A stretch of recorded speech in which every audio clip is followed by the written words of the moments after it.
Today's episode is a little bit different. It's not about profit or new launches analysis. It's about closure. So we'll be talking about inherited properties, especially HDB. And this is a topic that covers law, logistics, and a lot of emotions. Inevitably, at some point of time, we lose our loved ones, either siblings or parents, and we have to deal with a lot of these kind of cases before. And we want to walk you through the step-by-step on how the process works, when to bring in the professionals, and more importantly, how to avoid mistake and how to handle emotional side of things. Yep. So practically, before any sales happen, you will need a legal authority to handle the property. Families get confused. We'll talk about the difference between the grant of probate and as well as the letter of administrator. So actually it's quite simple. For one that passes with a will, you will have to apply for the grant of probate. Then of course if there's no will, then the next of kin will usually apply for the letter of administration. Next of kin is usually the spouse or the eldest child accordingly. So this document gives you the legal right to sign on the paper. That means the owner used to be the deceased. Deceased can sign. Now deceased cannot sign. So through a letter of probate, grant of probate, you are allowed to sign. However, if you were to look back into the ownership title search of the property, it is still under the deceased name. Right? If it's a deceased name, then who can sign? Deceased is not around already, cannot be go back to the Mandai look for him. So in this case, what do we do? Okay, there's still a process called the transmission of ownership. So basically, it puts the executor or the administrator's name as a form of identification in the title. So from this portion onwards, then you can sign. So this process is actually quite simple. Up to this point, right, for the transmission, you can just head out to any of the HDB town council, right? And then at the town council, you just bring a letter of probate and along with the necessary letters like IC, death cert. The notice of death is important as well. So from here, you pass on to the officer, and within about 4 to 6 weeks, you should be able to get the transmission done. Only after this process, then you can officially sell the unit, because you need to register seller intent to sell as well. That's right. In the whole timeline, we are looking at, for example, when there is a will, it takes about 2 to 4 months to get the grant of probate. And if there's no will, then we should be expecting like at least 4 to 6 months. And plus the transfer of ownership, that is about, you mentioned how long? 4 to 6 weeks. So another concurrently, before you can sell the property, it may take about 6 months. 6 to 9 months, depending on whether you have a will or not.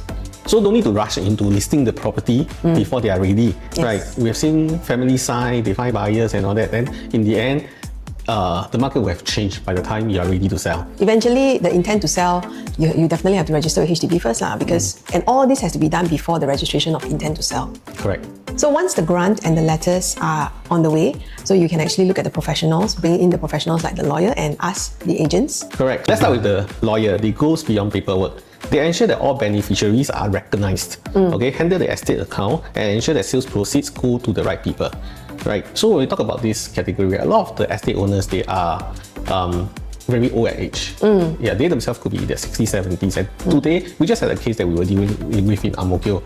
In every step of the process, we require a SingPass with internet log-on, and they may not be so comfortable with doing that. So this role for the professionals, they requires a lot of empathy on the part of agents to be able to understand, and also to be able to assure them with this, give them a lot of security and assurance, to tell them, be very clear about the process. Correct, because this is not just a normal process. It's actually probably have to engage an agent that really has the experience with estate sale. So exactly, I remember bringing 3 siblings to sell their father's home in Serangoon. Right. Each has a different view of the property and how much it was worth. So my job wasn't just to market the value, but it was to mediate between the different parties. Right, because different families, different children, as they grow up, they will have diversified background. Right. So we brought in our data analytics. We anchor on our experience and we show them what is the value based on past transactions around the location, and that help everybody to agree fairly. Correct. So that's the key point, having an independent valuation or a number to refer to. So it takes a lot of emotions out of it, so they don't have to really argue over the fact that, I want to sell it at this price, or I want to sell it at a particular price that is out of what the market can accept. So when you engage an agent, make sure you coordinate with the lawyer, right? That ensures smoother documentary flow and no surprises when signing the option to purchase or completing the sale. I think that is a very, very important point, because the lawyer needs to understand that this is also an estate sale, and the documentation that is required, especially when dealing with an estate sale, is especially complicated.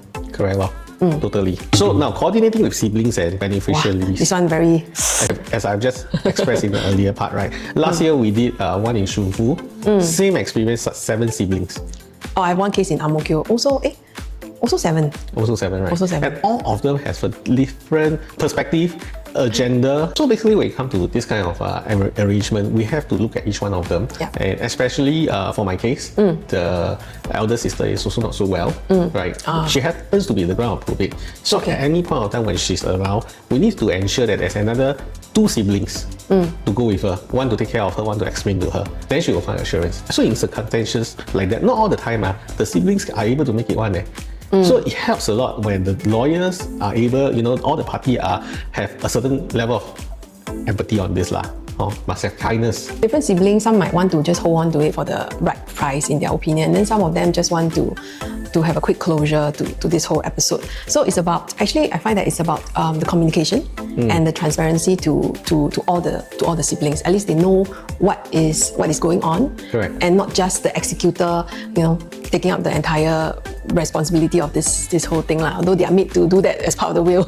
Well, yeah. The key thing is, number one, there must be a proper family discussion. Yeah. Right. We know a very famous family in Singapore where there wasn't a proper discussion, I think, and we went into the court. Maybe now haven't dispute settled yet. But well. Okay. Yeah, having a proper family discussion is very important because this is very tricky, sensitive, and emotional, and it could get to the family, and if not handled right, it can balloon into a very big legal dispute. Yeah. So one of the first things we need to ensure is to have a combined understanding, right, and then get a proper valuation. This can be done even for HDB. You can do it if necessary, and agree who the executor or spokesperson will be. This person has to be the one to sign, represent, and most importantly, he must be the anchor point, the Indian chief so far, to be able to talk to the lawyer and the agents, because it can be quite hard for the professionals to be able to take in different instruction and information from different parties. Yeah, correct. And then obviously everyone needs to be informed of all the viewings that is scheduled and all the updates, so that they know what is going on, that avoids misunderstanding. So usually, how do you all connect with each other? So like for our case, we set up a group chat. So we had all the siblings in the group chat. Although they may not speak up because they just want to silently know what is going on. So usually we deal a lot with the executor, but it's just that it's good to keep them updated so that they know what's going on. We once helped a family where one of the siblings is not in Singapore. So having that group chat helps understanding, and she happens to have a lot of opinion. Yeah. So that goes beyond the standard hours of work lady. We'll be talking to her, getting references for her in the evening or in the late day, and then in the morning we'll crash again with the rest of the family to get everything aligned. Yeah, so at the end of the day, right, it's not just about selling the property, it's actually to protect their relationship as well. Correct. So in a way, we are like the middleman. We are trying to organize all this. It's not as simple as just listing it and selling it. Correct. So next, we'll talk about common mistakes. Common mistake number 1, selling too early. Why is there a selling too early kind of situation? So basically, some families market before the grant of probate or letter of administration. Right. You can view, but you can't sign a legal contract. These days, it's more governed because you have to do a seller intent to sell. So in this case, some of the buyers may be waiting. When we did the Ang Mo Kio sale last year, we had a buyer, and then the probate just didn't come out in time. Actually, it was the transmission of ownership. It took so long for it to come out, and the buyer waited and waited and waited. Yep. So what happened was, during that period of time, the ethnic group availability changed. So she was an Indian buyer, and in the end, cannot sell to Indian.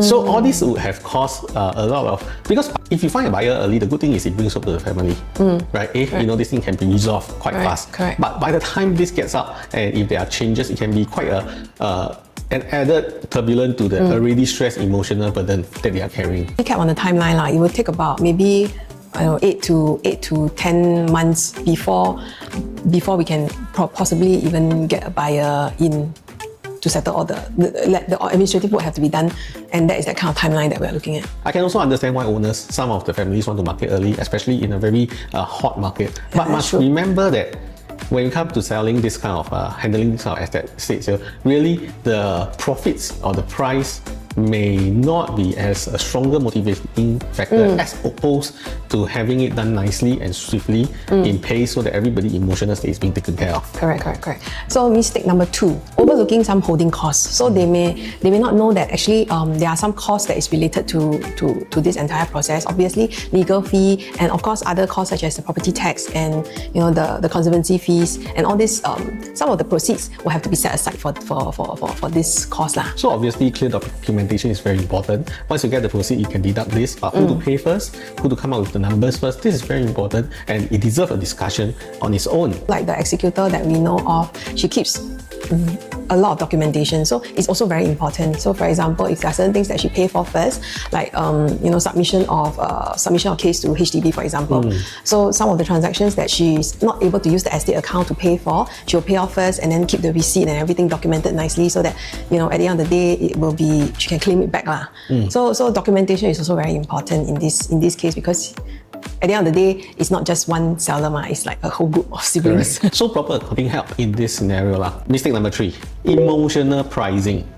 Yeah, everybody have an opinion of numbers. Yeah, we have mentioned that earlier, right? It carries not only just the property, the value itself, it brings along the memories, the childhood memories, the upbringing in the place, the neighborhood, all the good things that comes in it. But the trouble is when it comes to selling, these memories, right, doesn't equate to a 我这样讲这个好像有点 ruthless 这样，有点没有感情。But truly, it has to be a logical decision When it comes to this, estimating the pricing, there are still approach on how we can get the best price for the unit. For example, in the past, it used to be the art of selling. This year, what we do is with data, with information, we are able to understand experimental selling. And from there, we are able to understand what determines the best price. So communication between the party, understanding what numbers work. This is the point where the agents has to be tasked to do, and he has to be very efficient in this area, right? In this communication. Yeah, I agree. The final point that we really have to look at is if the unit is currently tenanted. So a lot of times we have to give proper notice to the tenants, and just to and communication to the tenants is also important, so that they can make this like our viewing process and everything a smooth process. So we don't want to go into a situation where we breach the tenancy agreement, and that's another situation too. Correct. Then we get another lawsuit from a tenant. Correct.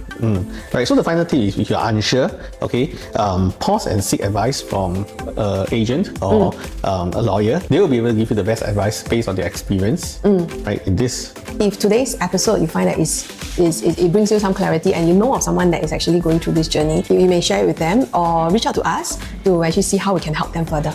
Yeah. To sum up, it's never easy for anyone to go through this grief and then having to make logical decision like that. Although the process, in our mouth seems to be quite straightforward, but there are details and administrative processes that might not be so clear. So for this part, you can always, reach out to us, your agents, or if you have a friend like Vian say, feel free to send them this video. We are happy to be of assistance. Yeah. Right? Thank you. Until next time. See you.